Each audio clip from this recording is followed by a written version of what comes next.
Have you ever been to a massive concert and just stood there completely blown away by everything? The lights, the sound, the whole spectacle?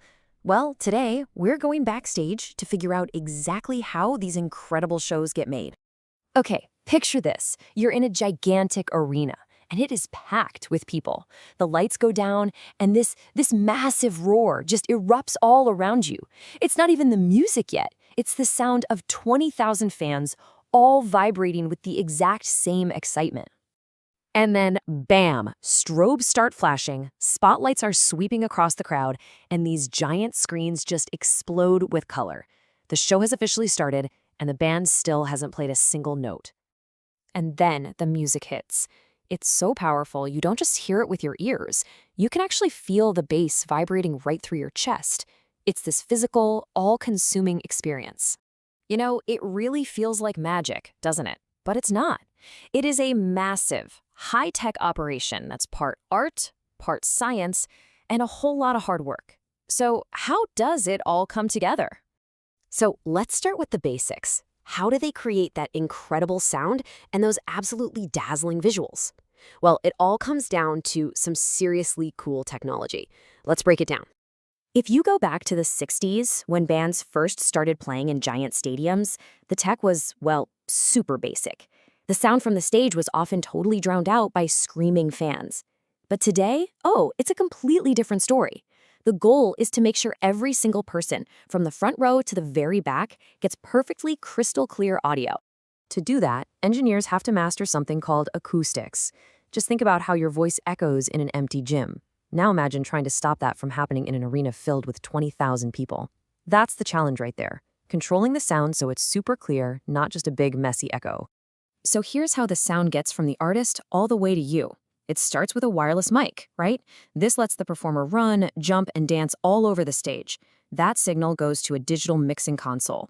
Think of it like a giant, super complex remote control for sound.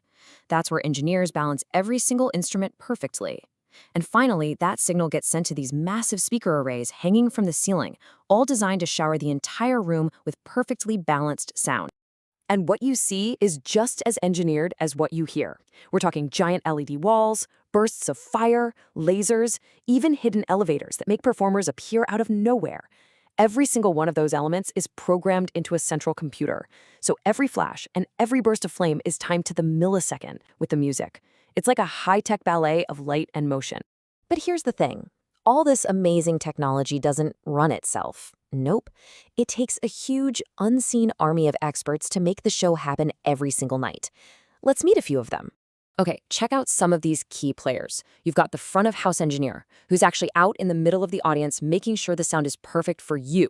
Then there are the riggers, the fearless people who climb way up to the ceiling to hang tons of heavy equipment. And you can't forget the wardrobe assistants, who can pull off a full costume change in less than a minute. Every single person has a critical job. And to get a sense of just how massive this whole operation is, look at this number. A major tour can use over 40 semi-trucks just to move its gear. That's not a tour. That's basically a moving city on wheels, getting torn down and rebuilt in a new place every couple of days.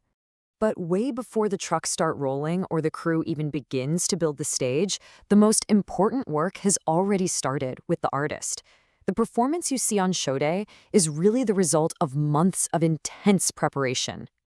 Let's take a look at the timeline. Months before a tour even starts, artists are working hard with vocal coaches and choreographers, perfecting every note and every single move. Then the whole band rehearses until the show is basically second nature. And that final week, it's all about full-on dress rehearsals, running the show exactly as you're going to see it. You know, even the costumes are a piece of engineering. They have to be made from flexible stuff like spandex so the artist can dance, but they also have to be tough enough to survive a 2-hour show. They're often covered in thousands of crystals so they sparkle like crazy under the lights. And they're even designed for lightning-fast changes backstage. Okay, so we've seen how a concert is built today, but technology never, ever stands still. So what will the concert of tomorrow look and sound like?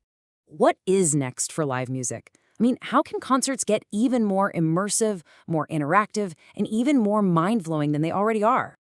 Well, the future looks pretty wild. We might see holographic performers who can be in multiple cities at the same time. Can you imagine light shows run by an AI that actually reacts to the crowd's energy level? Or tours going green with electric trucks and solar power? You might even be able to use your phone to vote on the next song, or use augmented reality to add digital effects to what you're seeing on stage. But even with all these futuristic ideas, the core of the experience, it's probably going to stay the same. Because no matter how advanced the technology gets, nothing can really replace that feeling of being in a room with thousands of other people, all sharing a connection to the music and the artist. And that right there is what makes a concert truly magical.